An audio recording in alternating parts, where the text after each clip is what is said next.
Shalom and warm greetings to you from the holy city of Jerusalem, specifically from the Israel Prayer Tower, also known as the Jerusalem Tower. This is the sacred place where devoted believers from all around the world come together to pray, to worship, and to share their hearts with one another. The Word of God to receive a prophetic word and also to be able to release a prophetic word to the nations. And as every week here, we are studying the book of Psalms. And in this case, we are going to talk about the Psalm 5, with us, which I believe will be a very good word for your life. Let's go. Listen, O Adonai, to my words and consider my groaning. Please lend your ear and be attentive to the sound of my desperate cry, my King and my God. For it is unto you alone that I shall offer my prayer. O Adonai, in the morning, you will hear my voice in the morning. I will present myself before you and wait, because you are not a God who delights in wickedness. Evil will not dwell with you. And so here we see four verses that teach us many things. Number one, King David, because this is a psalm of David, says clearly, listen, please, thank you. Adonai, my words, I come to speak to you about what I feel.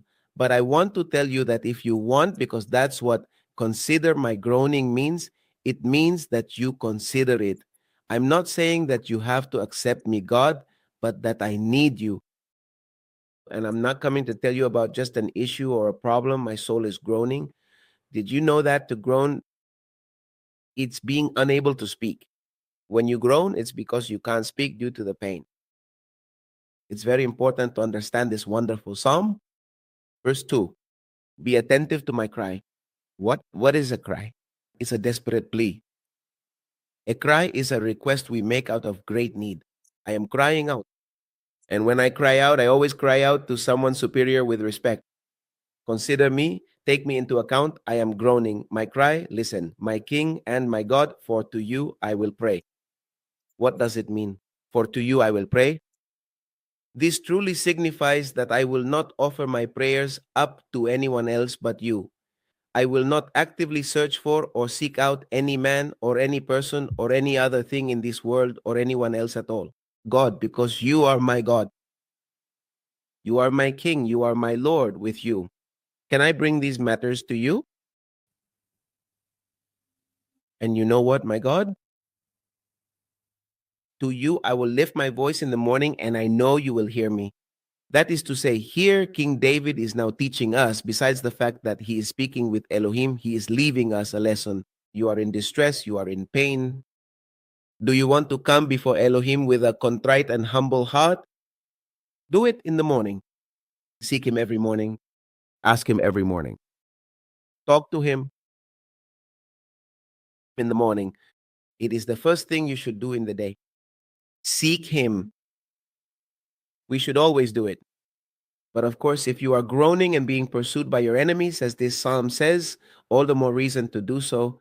It is a psalm that fits very well for the needs of Israel. In this time, suddenly you might watch this video months or years from now, and I want to tell you that I recorded it on the day when we were still at war and we didn't know if the war was going to end or not. And we know that if the war ends badly, there could be another war. Even worse, we will inevitably find ourselves being threatened and backed into a corner once again. But always, we will come out victorious, as has happened throughout this time. We have seen the hand of Elohim saving Israel because there is always a remnant. There is always someone in this country and in the nations, many servants of God who are crying out, who are even groaning. Because in this place where we are, it is a prayer center where people pray, plead, cry out, and groan when it is necessary. And then in verse 3, it says that in the morning I will seek you. In the morning I will present myself before you as a king, for you are my God, and I will wait. That is to say, I am not going to tell you to answer me when I want nor how I want. Whenever you want, Elohim, I will wait patiently. Because yes, I know that if I turn to you, you will answer me and you will protect me as you have always done. Because you are a God who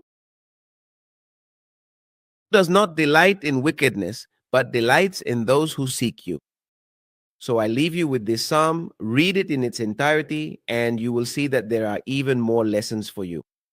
In these 12 verses of the psalm, Psalm 5 of the eternal word of the Lord, and you already know here in Israel, Prayer Tower from Jerusalem, we are here for you and we are waiting for you to have these experiences together for the glory of the Eternal One. Shalom.